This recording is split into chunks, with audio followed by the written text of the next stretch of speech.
Thank you, everybody, for joining us on the ice here on ASTV, brought to you by Dokes Book Fuels, Case Financial Group, Toby Hockey, and the Pilot Mountain Hockey Academy.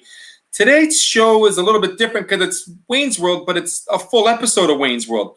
So we're going to have Wayne Kosior on with us this evening to talk about the factors and the characteristics that are going to be in play here, not just for this year, but what certain players should be looking forward to in their potential discussions with organizations, scouting and advisor groups, off the ice as well, because a lot of what happens on the ice is something we can look at analytical, whether it be goals, points, assists, time on ice, plus, minus, all of those numbers that me and Wayne have discussed over the last couple of weeks. But what it really dives down into junior hockey is the other parts of the culture of the game, whether or not players have their first time away from home, whether they've done this a couple of times, whether they've been traded, what type of characteristics and factors are there outside of just playing on the ice and making sure you're putting your best skate forward, but also making sure you're a well-rounded, mature individual looking and ready to make that jump into junior hockey and potentially that next level. So please welcome, for a little more of an extended version tonight, of Wayne's World here on the ice.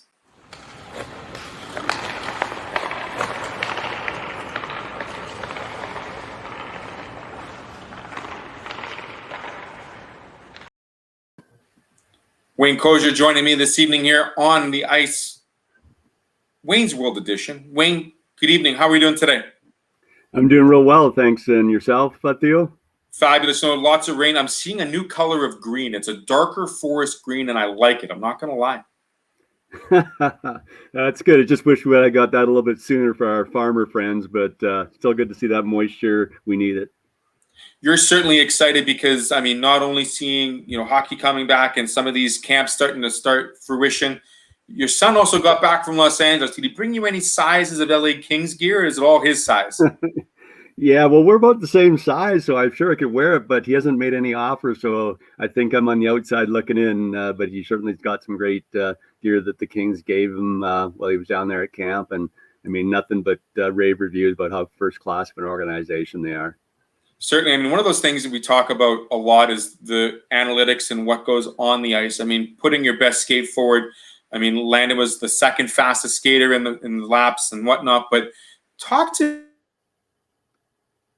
me a little bit about first time a player goes away a little bit further from home, but some of those jitters and some of those feelings that player may potentially have that could not allow them to really enjoy their best experience on the ice.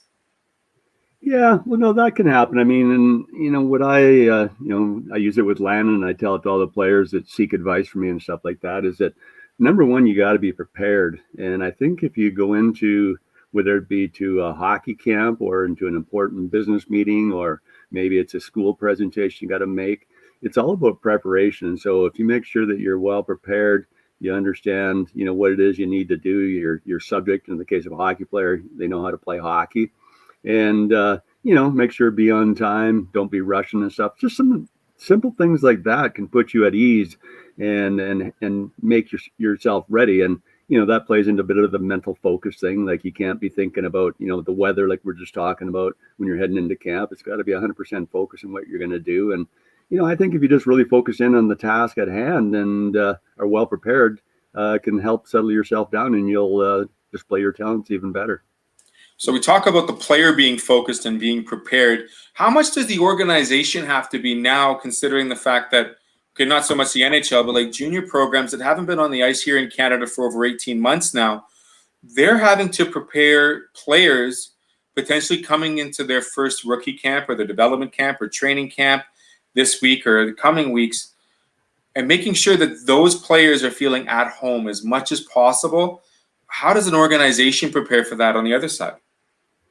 Well, I think it's been a little bit different for organizations this year type thing is, a lot of these kids they didn't get to see in many games over the past year, so they maybe don't know these players quite as well. Like in a typical year, I would suggest that the vast majority of junior teams have a really good read on pretty much every single player that's coming to camp. There's always a few that are on the outside of the peripheral that they maybe don't have a lot of insight on, and looking for them to pop type thing. But so I think this year you're going to have it's going to be more interesting camps, I think, because they're going to be seeing players a lot for the first time, in 12, 18 months. A player at 15, 16, 17 years of age can change dramatically, both to the positive and to the negative. And so, I'm sure they've done a little bit more homework preparing going into these camps, looking into some background, on the kids and, what they're doing and how are they doing in school and where are they going to school and so on and so forth. And then, I think just making the environment as comfortable as possible for the players. I mean, making sure they're organized, make sure they have their schedule together, make sure the ice times run roughly on time, make sure they got the on-ice officials, the water bottles, skate sharpeners handy for them and stuff. So some kid doesn't have to be stressed because he loses an edge and, can't get a skate sharpened. And so, I'm sure, the really good organizations do all that stuff, and the vast majority are, that caliber. But again, a player can sense when an organization's not prepared and professional, just like an organization could see when a player's not prepared and professional. You talk about being prepared both as an organization, as a player. You work with Des Moines of the USHL and San Diego with the USPHL. Talk about the difference in maturity that we see in the players attending the camp, if there is any, and how does that affect them to potentially making a roster or explaining to them that they have to look at a different place to play? Yeah, well, I mean, maturity, I mean, you got to take into consideration that, the maturity at a 19 or 20-year-old is going to be different than a 16 or 17-year-old. So you kind of use different measuring sticks for those two groups type thing. But, typically hockey players are pretty, well-organized kids, polite as a rule type thing, professional. All the things that you look for. And I mean, I'm not just saying that. You hear that from people that are involved in other sports, such as, say it's basketball or baseball and stuff like that. I think there's a different type of kid that plays in some of those sports, particularly in the USA and stuff. And you always hear comments about how polite and professional and well-mannered hockey players are. And I just think it's a culture that, is hockey right from when you're fairly young to, especially as you rise up into the junior ranks and stuff, professionalism, dressing sharp, being polite, dressing like the team. I mean, there's all kinds of rules that, some I think still go to the haircuts and stuff of, being neat and maybe don't allow hats. And if they do allow hats, there's no wearing them backwards when we're getting off the bus to go get some snacks at a, place that we're stopping on en route to a game or something like that. And, so I think that, you look for those types of things. And I mean, I definitely, when I'm meeting with players after a game to talk to them and stuff, I mean, I am noticing how, well they're dressed and how professional they are when they talk to me and stuff like that. So it's important components to being a successful player. Like you've mentioned, when players make the junior levels and that ranks and that age, they've gone through it once or twice already. They have a bit of an experience. For some of them, they have that experience of being traded, fortunately, unfortunately. For some of them, they have traveled great distances, have been with billets, have not. One thing for certain is the bus trips have been missed this past year. Talk to me a little bit about, you look at showcases and you look at players playing for their individual self, showing off their best foot, like talking about how well they play their game. We said you got to show your game. You got to come with an identity. You got to be your guy.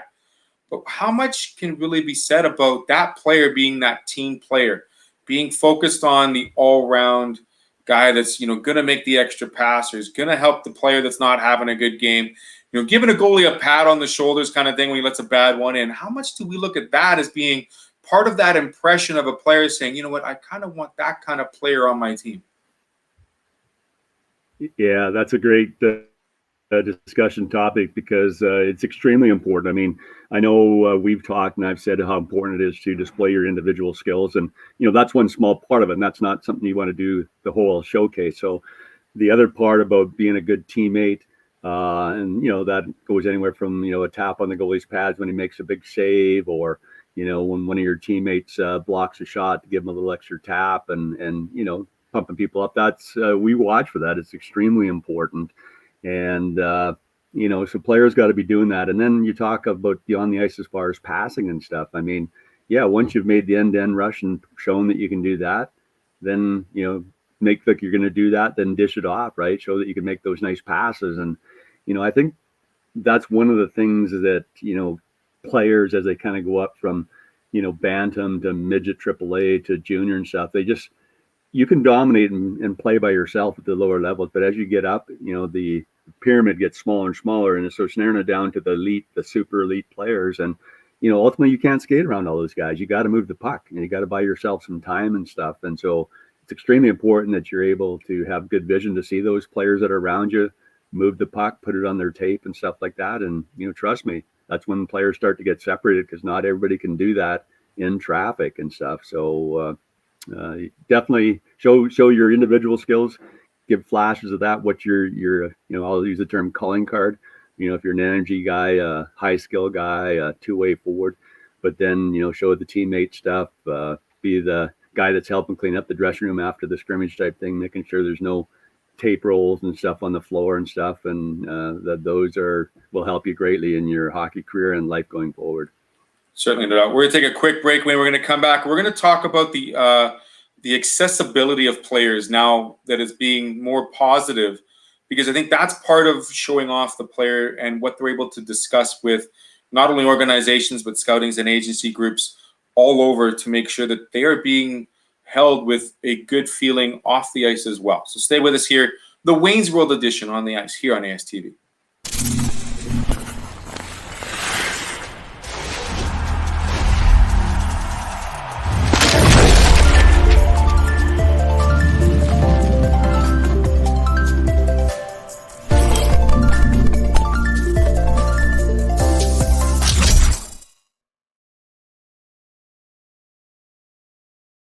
Thanks for joining us here on the ice, Wayne's World Edition. Wayne Kosior with us. Wayne, you've had more frequent conversations this summer than you have in previous years.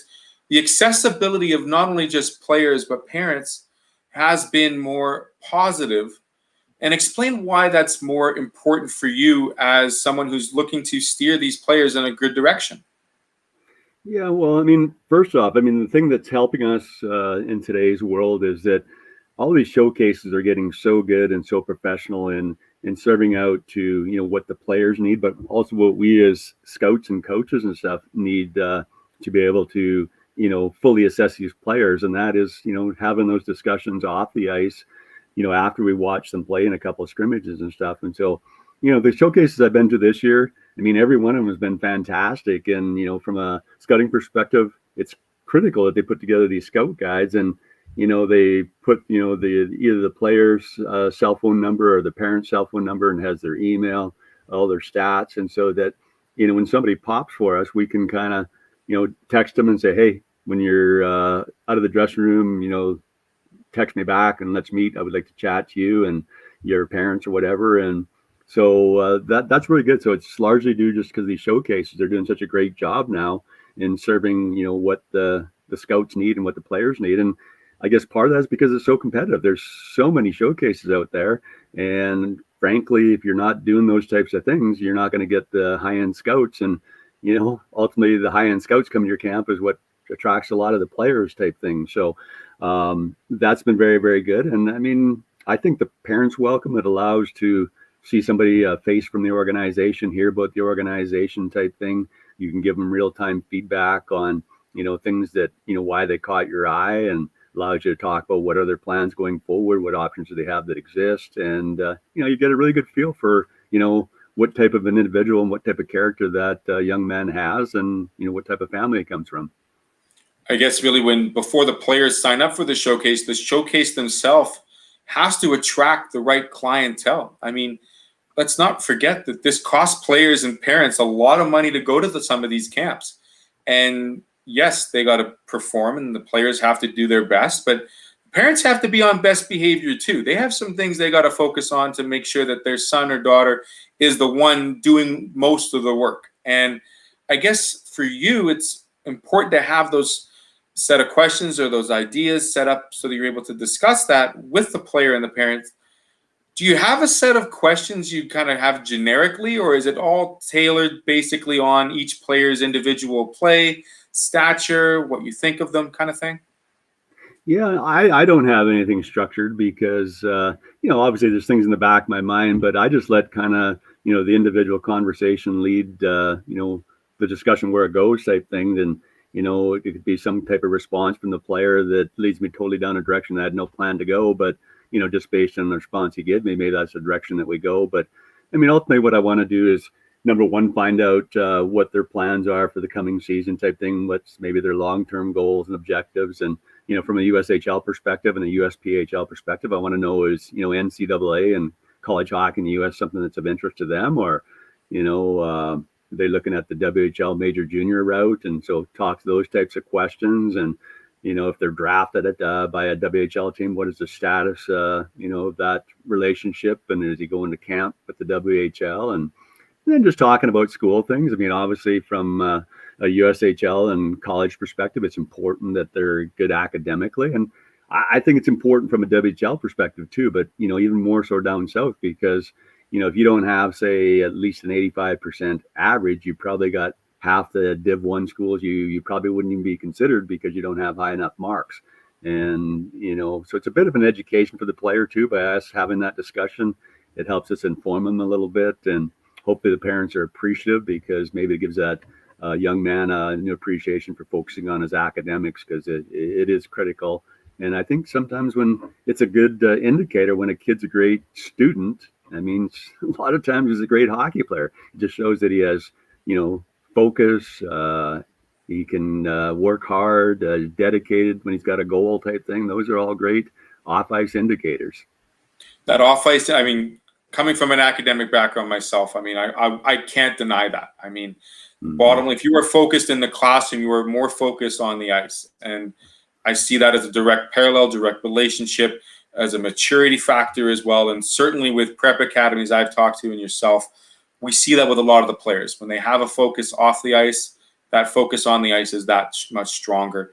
When you talk to some of these players, I'm kind of curious, can you tell whether or not, a player's only had one or two rides in the rodeo, or someone that's more of a veteran style and has talked to advisors and scouts and had interviews, through different, broadcasting groups after games kind of thing? Do you get an idea, a sense of, okay, this guy's been around a couple more times than so-and-so, and I get that? And how does that benefit the player to make sure that, they're telling you exactly not what you want to hear, but they're telling you the truth of them, a hockey player?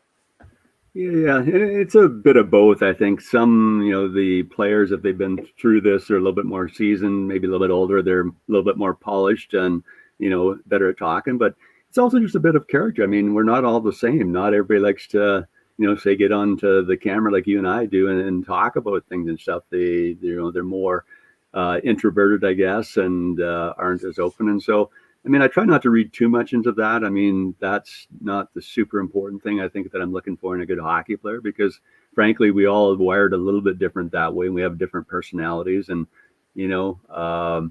but again, there is differences. And, as players, and I'll use my son as an example, it's that, obviously going through midget AAA, they start doing the interviews and stuff like that for newspapers and radio shows. And then you get up to major junior and it's that much more and stuff. And so you just see that they get a little bit more polished. They're not as nervous, right? And they don't need to pre-prepare answers, right? Just like listen to the question and answer the question to the best of your ability in the most open and honest way type thing. So, that's what I find. And like I say, everything from somebody that's maybe not the greatest communicator and struggles with it, and that could be just because he's shy and introverted, or some cases, just very, very young and don't know how to handle it, and they're feeling nervous talking to somebody that they feel is judging them, which, ultimately we are. When we're looking at the player, I don't say judging, but we're looking at the player and deciding what's their qualities, best qualities they got to work on. How much does exposure play into that factor and saying, okay, they've been to certain showcases, they've been to certain camps, that exposure has given them more of a confidence in the way they play and how they handle themselves? Yeah, I mean, I've never honestly looked into seeing, what all showcases they're going at. I mean, I don't use that as any indicator at all. It's just really I'm more looking, what did I see with my two eyes when I watched them on the ice and as I'm talking to them off the ice. And then of course we do look at historical information.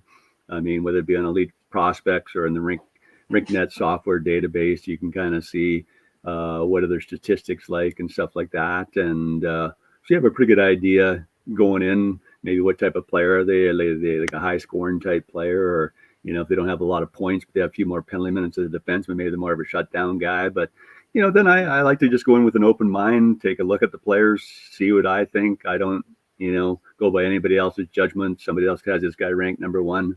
I don't even consider that type thing. And, then decide for myself. And then, if required, dig a little deeper into that person once you've got a short list, right? Because some of these showcases have hundreds of players, right? So obviously you got to kind of start to narrow it down as you're watching the players, catch, tick off a couple of players in each game or whatever that grab your eye, and then catch them a second time and see if they catch your eye again and stuff like that. And slowly filter that down, because again, you can only talk to so many people and so much time to investigate. So, that's the methodology I use. And I guess that reinforces why as a player, you got to pop, right? You got to do something special and consistently and stuff, because there's a lot of other players that are, out there looking for the same attention of the scout and stuff. And so, do something to catch that guy's attention.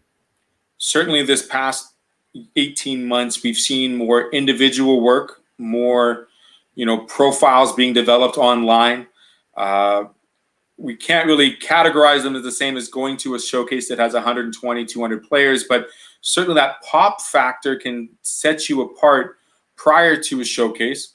Have we seen more of that lately because of the pandemic and what we're going through, in terms of you looking at videos or finding videos of individual performances and then trying to relate that to team play, showcase play, being thrown on a team for the very first time in 2 years?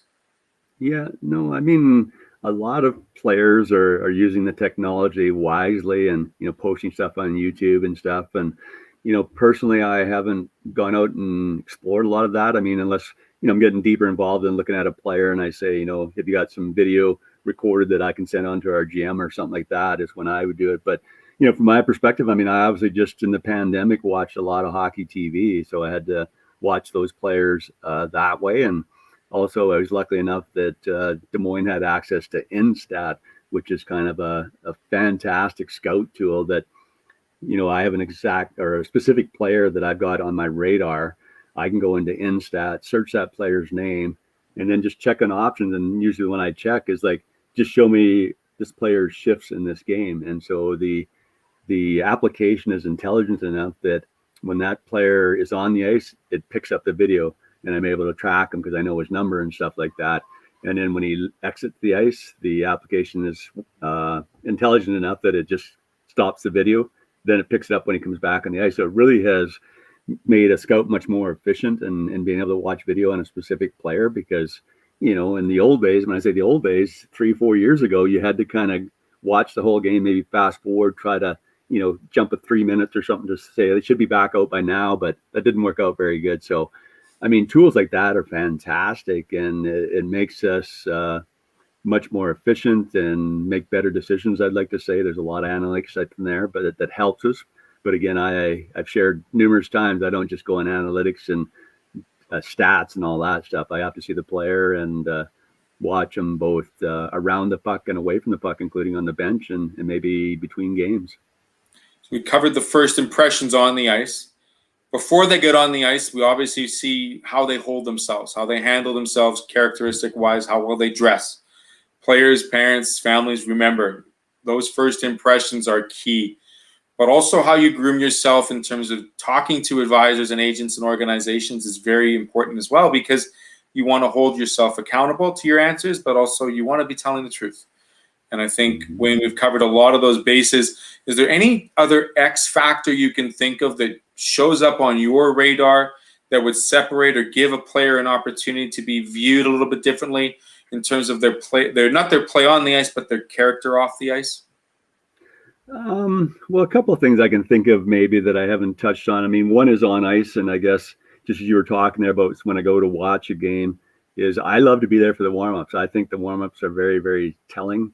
The players do have the ability to freelance a little bit, and you can kind of see, how focused they are. Or sometimes they show some special skills. You go, wow, look at that stick handling, or wow, look at that shot. That's incredible type thing. And so I really like that. And I mean, any game that I'm serious about a player, I'm going to be there for warm-ups and have a good look at that type thing. And then as far as some other stuff is, I put down some stuff that, we talk a little bit about it, but, just how mentally focused are they? And I mean, it usually shows up on the ice and basically on, how when they're on the bench, are they actually zoned in on the play type thing? Or are they looking around in the stands or monkeying with the tape on their stick type thing and stuff? So, just you can get little indicators on, how well they're prepared that way. The other thing that, and I more share this to help kids and stuff like that, as far as, all the right things you got to do leading into a camp is, good sleep, good nutrition type thing, maybe some mental focus stuff, like visualize things that you're going to do that weekend at the showcase. Like, so what's your objective? What do you need to show based on the type of player you are and whose eye you're trying to catch? So have that in your mind type thing and stuff, and think about that. And, so I'm big on some of those things like that. And, I truly believe the great players all do those things. And I know younger kids maybe say, whatever, good sleep, food. Well, food is the gas in your tank if you're a car, right? So you put water in your car gas tank, it doesn't run very well. Well, it's the same with your body with good nutrition and stuff. And so it does make the difference as you go higher. Sure, when you're playing, novice hockey against a bunch of 8-year-olds, you can get by with it. But suddenly when you're 16, 17, 18, competing against the best athletes in your selected sport, in this case, hockey, they're all doing the right things. And so if you want to go to the next level, you got to be doing all the right things. No doubt, Wayne. Preparation is key. I mean, hands down. Whether it's if hockey is going to be your job for the next little bit as a teenager, you need to prepare for that, and you need to prepare for it by also having some fun as well. Because you can't be all tight and holding onto a stick way too tight, and putting handprints in there. You got to loosen up a bit, but you got to know where you're prepared and where you're doing your best. I totally agree. Absolutely. Wayne, it's always fun to chat with you. A little extended Wayne's World action. I want to thank everyone for watching us tonight here on ASTV. Wayne's going to join us for our normal segment right after the Labor Day as well. I don't know if he's cheering for the Riders or the Bombers. We'll get into that maybe next weekend. But the bottom line is he's happy to have his boy home for a couple of weeks. And as always, Wayne, great chatting with you. Thanks for watching on ASTV, bringing more goodness to the greatness. And thanks to all our sponsors. Be good at it. Stay safe. Take care of your neighbors. Have a great weekend, everybody, and be good. Welcome to Pilot Mountain Hockey Academy, your world-class academic and hockey training facility created to maximize each student's athletic and academic potential. Blackjack Stewart Arena, home of the Buffalo, is inside the 46,000 square foot complex, as well as a curling rink and other facilities. The students have a unique combination of successful, well-rounded education at Pilot Mountain Collegiate Institute and the professional hockey training in an encouraging community. The years of experience of on-ice coaching propel our students to the next level, both mentally and physically, in a professional environment.